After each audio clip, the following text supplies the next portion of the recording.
Welcome to A Current Affair. First, Melbourne's booming property market. Despite increasing interest rates, real estate is notching record levels of capital growth.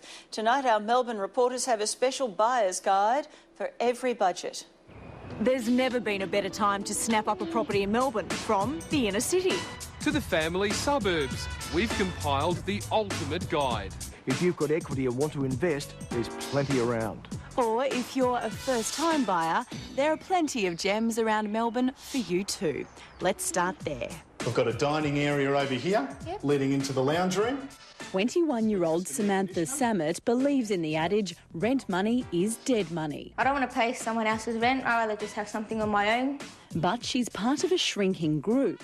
New figures from the Australian Bureau of Statistics show there's been a 25% drop in these new kids on the block from 5 years ago. We have, rising prices, interest rates about to go up again, so it's a double whammy for first home buyers. But don't be scared off. You can still get in.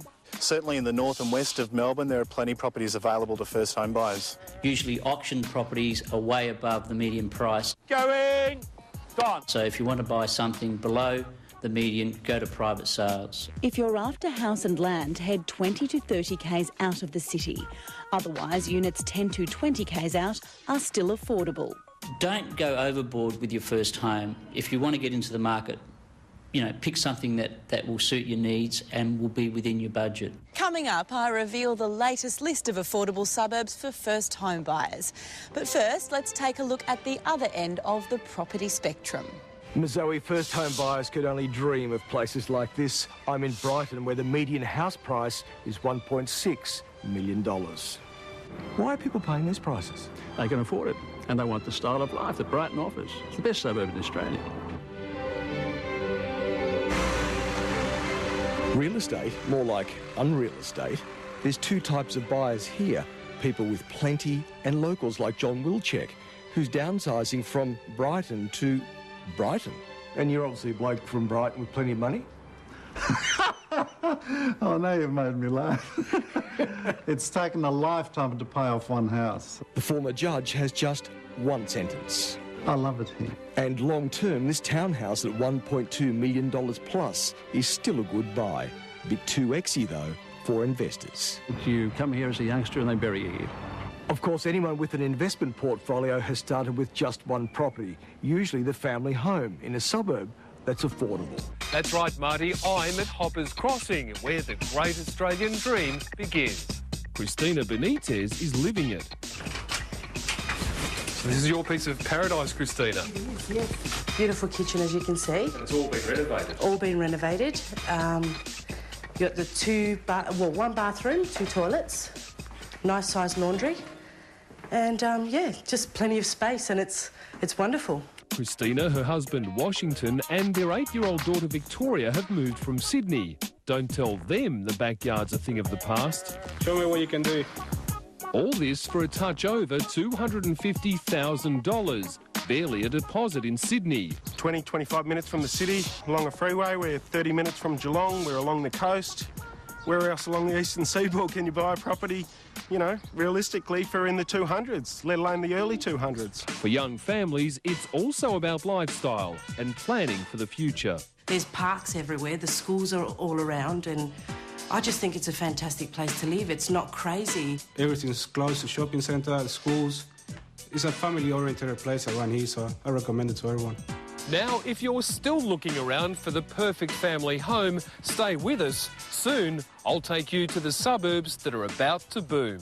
But if those areas are a little bit too far from the city action and you have some cash to splash, there are plenty of options within 5 kilometres of the CBD. They are Thornbury, Brunswick, Northcote, Ascot Vale. Those sorts of suburbs in the inner north have good growth potential. Take Richmond. Once famous for its textile factories, real estate agents are stitching up record deals. This one expected to fetch $1.6 million. Julie Taylor from Hocking Stewart.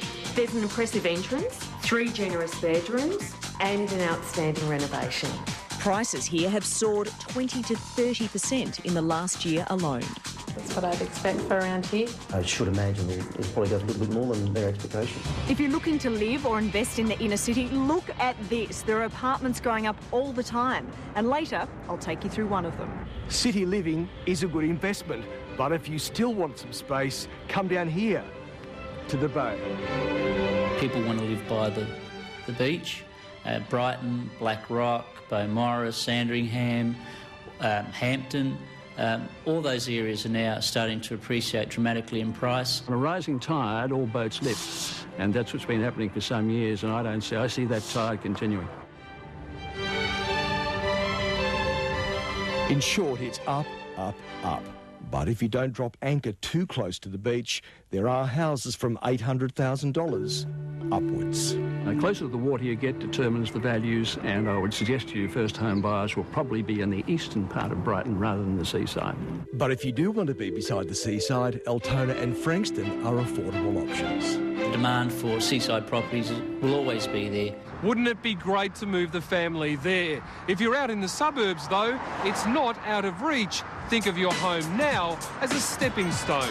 If you want space and land, you need to go a fair way out of the city. Even in a crazy market, suburbs which remain affordable include Cranbourne, where the median price is $230,000. Elsewhere, Deer Park's an option. The average three-bedroom home there goes for about the same. And to the north, you can still buy a house at Sunbury for just under $250,000. Now, the ultimate suburb list for first home buyers. The areas you can still get in around Melbourne for a good price. A unit at Sunshine won't be more than $140,000. At Dandenong, you'll pay just over $200,000. Closer to the city, a Flemington unit will be around $220K. If you want a house, you'll have to go a bit further out, where there's still good value in places like Melton, Broadmeadows and Werribee. You'll get in for under $220,000. Certainly view a lot of properties within the area, get an idea of what the market is doing within that area and go in confident. Your first home is like your first job. You don't want to be in it for the rest of your life, so make sure what you have is comfortable, it gets you to where you want to go and prepares you for your next step. Real estate agents say the inner city is hot right now, and believe it or not, Docklands is once again the new destination. Docklands came down in value around about 27%. Now that was simply because there was no infrastructure, there was no tram lines, there was no restaurants. Glenn Donnelly from Colliers International says with 30,000 employees expected to move into the area soon, apartments like these are now in high demand. There's tram lines now, shopping centres, restaurants, cafes, parklands. People find that style of living is really become a trend. Glenn, how are you? Let's go and have a look at the apartment. OK, cheers. Thank you. Take this one-bedroom plus study apartment going for $450,000. So, Brian, this is the bedroom with direct city views. And this is the winter terrace. Investment buyer Brian Francis says this is what he's been searching for.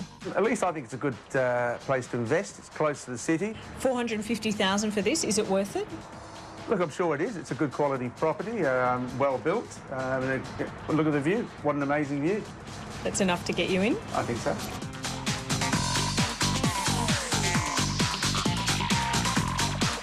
Well, it's a very strong market in Melbourne at the moment, right across the board. So if you have the capacity, my advice is to get into the property market now because prices are set to continue to increase. We are all moving to Melbourne if we can afford it. And for more information on that real estate guide, visit our 9MSN website.